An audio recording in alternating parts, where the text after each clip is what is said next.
लोकसभा चुनाव को लेकर चुनावी सरगर्मियां तेजी पर हैं। आरोप प्रत्यारोप का दौर जारी है। इस बीच प्रधानमंत्री नरेंद्र मोदी के संसदीय क्षेत्र वाराणसी से 33 प्रत्याशियों के नामांकन पत्र चुनाव आयोग ने अवैध बताए। वहीं 7 उम्मीदवारों के नामांकन पत्र वैध पाए गए। पीएम मोदी ने 14 मई को बीजेपी उम्मीदवार के रूप में वाराणसी लोकसभा सीट से अपना नामांकन पत्र तीसरी बार लगातार दाखिल किया था। इस दौरान पीएम मोदी काशी के साथ अपने रिश्ते का जिक्र करते हुए भावुक भी हो गए थे। मैं जब 2014 में काशी गया तो नामांकन के बाद ऐसे ही मीडिया के लोगों ने मुझे पकड़ा तो मेरे मुंह से ऐसे ही एक भाव निकल गया।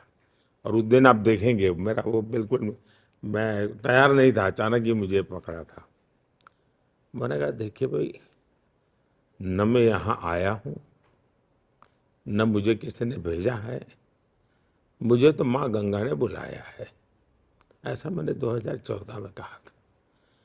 लेकिन आज 10 साल के बाद मैं पूरे भावुकता से कह सकता हूँ कि उस समय मैंने कहा था कि माँ गंगा ने मुझे बुलाया है। आज मुझे लगता है कि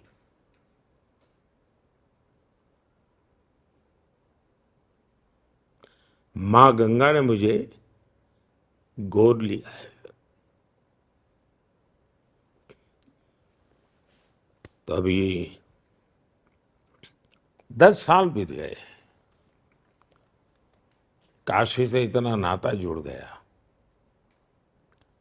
कि अब मैं कभी भी बोलता हूँ तो यही कहता हूँ, मेरी काशी।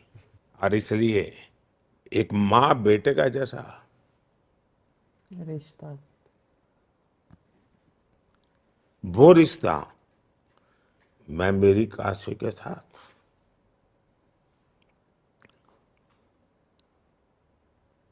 लोकतंत्र है, नामांकन भी भरेंगे, लोगों से आशीर्वाद भी मांगेंगे और लोग आशीर्वाद देंगे भी।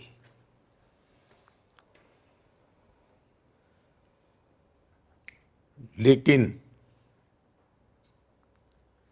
ये रिश्ता जनप्रतिनिधि वाला नहीं है। ये रिश्ता किसी और ही अनुभूति का है जो मैं फील करता हूं। लेकिन पीएम मोदी के अलावा भी 7 उम्मीदवार हैं वाराणसी लोकसभा सीट से मैदान में।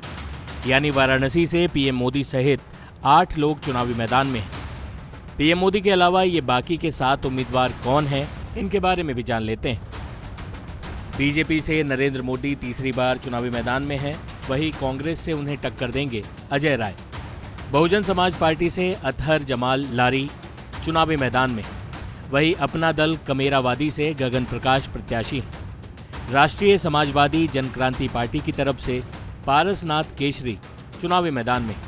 वहीं युग तुलसी पार्टी से कोली शेट्टी शिवकुमार चुनावी मैदान में। जबकि 2 प्रत्याशी निर्दलीय हैं, संजय कुमार तिवारी और दिनेश कुमार यादव। बता दें कि देश में 7 चरणों में लोकसभा चुनाव हो रहे हैं। अभी तक 4 चरणों को लेकर वोटिंग हो चुकी है।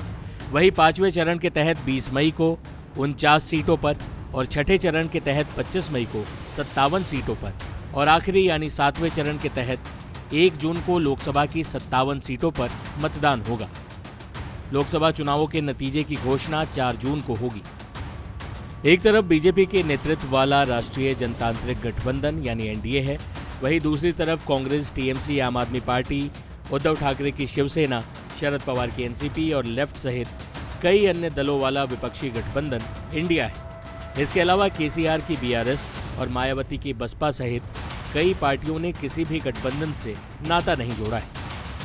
टाइम्स नाउ नव भारत डिजिटल की रिपोर्ट।